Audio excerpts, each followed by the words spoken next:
विश्व हिंदी दिवस पर भाषण सभी सम्माननीय अतिथियों, शिक्षकों और मेरे प्यारे साथियों, सर्वप्रथम मैं आप सभी को विश्व हिंदी दिवस की हार्दिक शुभकामनाएं देता हूं। आज हम सभी यहाँ हिंदी भाषा के महत्व और इसके विश्वव्यापी प्रभाव को मनाने के लिए एकत्रित हुए हैं।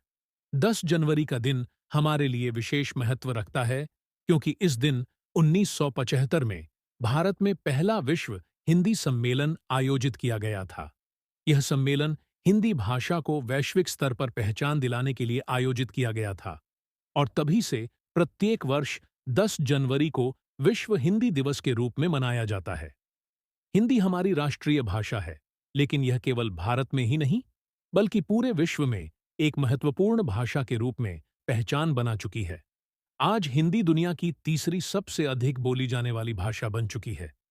भारत के अलावा हिंदी भाषा का उपयोग नेपाल, पाकिस्तान, बांग्लादेश, फिजी, त्रिनिदाद और टोबैगो, दक्षिण अफ्रीका, मलेशिया और अन्य देशों में भी बड़े पैमाने पर किया जाता है।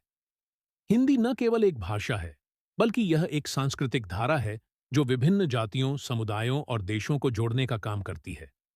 हिंदी की सबसे बड़ी विशेषता यह है कि यह हमारी सोच, हमारी संस्कृति, हमारे विचार और हमारी पहचान को व्यक्त करने का एक सशक्त माध्यम है। हिंदी भाषा का साहित्य भी अत्यंत समृद्ध है। हमारे महान कवि और लेखक जैसे कि तुलसीदास, सूरदास, मीरबाई, रविंद्रनाथ ठाकुर, महादेवी वर्मा, प्रेमचंद और जयशंकर प्रसाद ने हिंदी साहित्य को अपनी रचनाओं से एक नई दिशा दी है। हिंदी साहित्य में कविता, कथा, नाटक, उपन्यास और गीतों का एक विशाल संसार है, जो न केवल भारतीय समाज को, बल्कि विश्व भर के पाठकों को भी आकर्षित करता है। आज के डिजिटल युग में हिंदी का प्रभाव और भी बढ़ चुका है। इंटरनेट, सोशल मीडिया और मोबाइल फोन ने हिंदी भाषा को वैश्विक स्तर पर लोकप्रिय बनाने में एक अहम भूमिका निभाई है। हिंदी फिल्मों, विशेष रूप से बॉलीवुड, ने न केवल भारत में बल्कि विदेशों में भी हिंदी को लोकप्रिय बनाया है। हिंदी गीत, फिल्में और टीवी शो अब केवल भारत में ही नहीं, बल्कि दुनिया भर में देखे और सुने जाते हैं। इस प्रकार हिंदी ने एक वैश्विक भाषा का रूप ले लिया है। लेकिन हिंदी को एक अंतर्राष्ट्रीय भाषा के रूप में स्थापित करने के लिए हमें कुछ विशेष कदम उठाने होंगे। हमें यह सुनिश्चित करना होगा कि हमारी युवा पीढ़ी हिंदी को केवल एक घरेलू भाषा के रूप में न देखे, बल्कि इसे एक सशक्त और आधुनिक भाषा के रूप में स्वीकारे। हिंदी को हमें अपनी शिक्षा, कार्य और रोजमर्रा की जिंदगी में पूरी तरह से अपनाना होगा। केवल बोलचाल ही नहीं, बल्कि तकनीकी, वैज्ञानिक और अन्य क्षेत्रों में भी हिंदी का प्रयोग बढ़ाना होगा। आज विज्ञान और तकनीकी के क्षेत्र में अंग्रेजी का दबदबा है, लेकिन अगर हम हिंदी में भी समुचित संसाधन और सामग्री उपलब्ध कराते हैं, तो हम हिंदी को और भी प्रभावशाली बना सकते हैं। हिंदी भाषा के प्रचार प्रसार में हमें अपनी भूमिका निभानी होगी।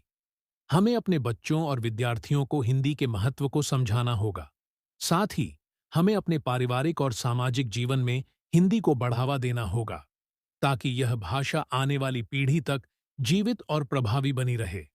समाज में हिंदी के प्रति प्यार और सम्मान बढ़ाने के लिए हमें इसे एक भाषा के रूप में ही नहीं, बल्कि हमारी सभ्यता, संस्कृति और परंपराओं का अभिन्न हिस्सा मानना होगा।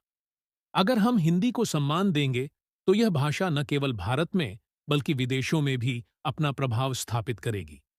अंत में मैं यही कहना चाहूंगा कि विश्व हिंदी दिवस हमें याद दिलाता है कि हमारी मातृभाषा हिंदी की एक महान धरोहर है, जिसे हमें संजोकर रखना चाहिए और इसे एक सशक्त भाषा के रूप में आगे बढ़ाना चाहिए।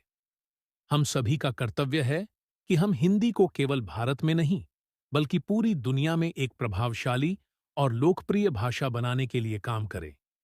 धन्यवाद।